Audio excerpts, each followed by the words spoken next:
So I kind of had to laugh as I was putting this together because we've had people this month talk about turtles and butterflies. I have like 4 or 5 references to animals in this. I don't know, maybe we had a theme and didn't even know it. So, but as I brought the title up, the becoming your whole self, I want to make sure that we understand that becoming almost makes it seem like it's an action that you have to do something, that you have to come into a space or a place to then be something you're not. When it comes to being your whole self, there's very little to do because you already are and always have been your whole self. You really have. It's more about us coming into an awareness. Now, an awareness is different because it's the knowledge. It's the fact that you know how great you are. It's the knowing what you know, who you are. Now, we read, we listen to all kinds of different things. We have all these concepts and quotes and things like that, and laws of the universe and whatnot. But it's a difference when you actually know it, accept it, embrace it, and live it. That is a different thing.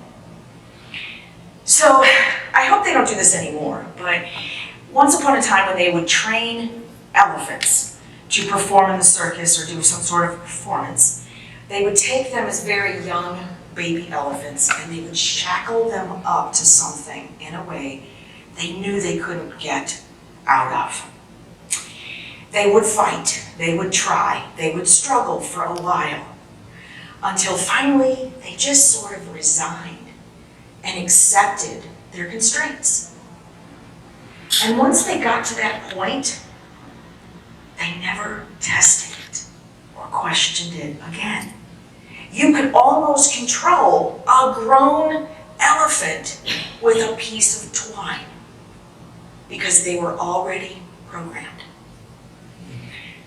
There was also, and I don't know, that's scary and sad to me that they just never questioned it. They just stayed in that place of acceptance.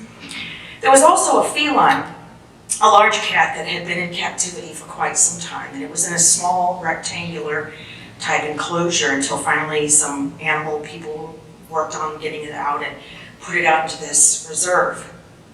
Do you know what it did? It went to the far corner of the reserve and started pacing the exact shape and size of its enclosure it had been in for so long, because that's what it was used to. So the question I want to pose to you to think about when you're in a quiet place is, where in our lives are we accepting and resigning and putting ourselves in a box and perhaps even shackling ourselves when there really isn't? You know, we get told so often about how we should live our lives when it comes to money and job and education and relationships and how to walk, talk, dress.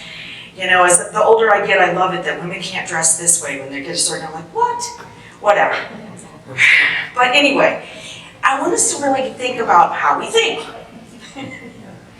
Because I think we're taught to push ourselves so hard and not to give ourselves breaks. We're taught to question ourselves, but yet not all this stuff around us. We're taught to second guess ourselves, but not the authorities in what we're told are authorities. We're also taught not to trust our intuition. As far as the media goes, I don't know how we survive this, because you can never have the perfect skin, teeth, hair, dress, body. My God, it's horrible. I mean, seriously, how hard does that make it for us to love ourselves? And then you know what? We take over. Because then we start talking to ourselves the same way that we're getting fed all this junk. And then we treat ourselves that way. And we set standards that really aren't that great. And we get stuck in a place of putting our value and our worth in achievements and accomplishments and what the world thinks is important. That just exhausted me saying that, okay? Yeah. So what I'd like us to do is to challenge ourselves to relax relax into our inner self, that relationship with the divine, so that we can learn how to trust our intuition, the divine intelligence, our feelings, because our feelings are our God-given GPS. When something doesn't feel right or seems off, just trust it and do whatever you got to do to bring yourself to a better feel better place. Because I think that oftentimes these things around us are distractions that are stopping us from being connected to what really matters. And I think that our journey is oftentimes not of becoming anything. It's unbecoming the things we're not, so that we can get back to being who we were really meant to be. So there's two concepts I've talked about before. Abraham Hicks talks about the blended being, and this is basically bringing our spiritual being and our human beings into a different place of connection. I think oftentimes we think of the spiritual stuff being like someplace else, when it's really right here, in us, through us, and around us all the time. And the human sometimes isn't all that fun. So what I want to try to stress, though, is that these two pieces of us, these two aspects of us, are two distinct points of vibrational connection, of vibrational attraction. And they're both significant. And it's about bringing them together, because that's when we live from our wholeness. We're really supposed to be enjoying this human experience more and having more fun doing it. And the way to do that is to be bringing more of our spiritual selves into this experience. Okay? That's how we live more of our whole self and more complete. And I think a visual for this is the iceberg. I've mentioned it before. When you see an iceberg, it looks like a piece of ice floating on top of the ocean, right? But what you see is like 10% of the actual iceberg. The 90% of it is underneath the cool, still water of the ocean. But the two are the mass. You can liken that to our human and spiritual aspects, because that 10% is the human. That's the stuff that we think is real. It has limits, it has rules, it has restrictions. Don't run with scissors, whatever they tell us. All these things. But what it really does is it creates a place where we end up functioning from fear and anxiety and depression. Rather than the 90% of the mass, which is our spiritual being, which is our infinite, which is our limitless. This is when we are in a place that encourages expansion and exploration and living from that place of love and light. So Ernest Holmes says, now we must open the doors of our consciousness and expand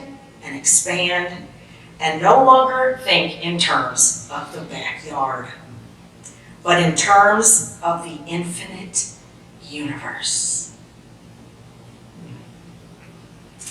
So Jim Carrey was being interviewed one day when he made a statement. What fascinates me is that hardly anyone is wondering what we're actually doing on this planet. Most accepted the work, eat, entertainment, sleep cycle as life and have no desire for a deeper understanding of the purpose in the universe. So, why? It made me wonder, why is it that so many people, and I do think that it's some of the stuff I already mentioned before of what we're being bombarded with, because why wouldn't we want to have that desire of living our purpose, of living our wholeness? To me, it's like, what? Why not? Well, let's be honest about this. I'm not going to sugarcoat this. The reality is that sometimes this is tough.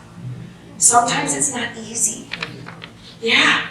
Sometimes it actually requires us to be courageous. And it requires us to be brave. Sometimes it requires us to stand alone and be different. Most of all, It's calling us to actually be our best selves. When we're our best selves is when we're trusting the divine. Now, maybe it will help a little bit if you understand why we're going through some of these hard times. We're all connected. Everything we feel and experience goes into almost like a gene pool. We call it the Christ consciousness. And all of us have the ability to add and draw from this. And when you're living from your wholeness, that is when you truly have the ability to have the impact on yourself and the rest of the world. Tesla talks a lot, and he says the secrets to the universe, if you want to know them, it's about seeing everything as energy, frequency, and vibration. This is the base and the core of the universe, all the way to creation. Energy, frequency, and vibration. What's the highest vibration and the most powerful energy? It's love. It's love. So, we as adults, when we go through experiences, love to, oh, she said this, he said this, and this happened, and that happened, and they took this, and they did. Just like she was saying about, helping people through their divorces and all the that we want to hang on to the details, This is the hard pill to swallow, but the details aren't as significant about what happens in your life as how you perceive it and how you decide to look at it. How about looking at it is that every single thing we experience is a stepping stone.